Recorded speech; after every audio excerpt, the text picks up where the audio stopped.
Goeiedag. Dawid en sy manne was in 'n groot probleem gewees.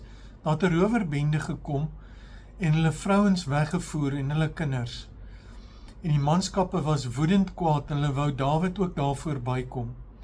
Dawid het onmiddellik vir Abjatar, sy priester, geroep en vir hom gesê, kom, ons moet die Here aanroep, ons moet uitvind wat die wil van die Here is. Dawid het dit gedoen en die Here het gesê, hulle moet die rowerbende volg, en hulle het hulle ingehaal en al hulle mense ongedeerd gekry. Nou gebeur dit baie keer met ons, dat ons in 'n situasie is waar ons 'n besluit moet neem. Partykeer baie vinnig. En dan dink ons nie daaraan om te bid nie, ons dink nie daaraan om die leiding van die Here te vra nie. Hier moet ons by Dawid leer. Dawid was gedruk vir tyd gewees. Hy moes dringend 'n besluit neem met verrykende gevolge. En wat doen Dawid? Hy vra die leiding van die Here, waar daar nie baie tyd was nie. In daai tyd was dit nogal moeilik. Hy moes eers die priester kry, hy het nie net 'n skietgebedjie opgerig nie.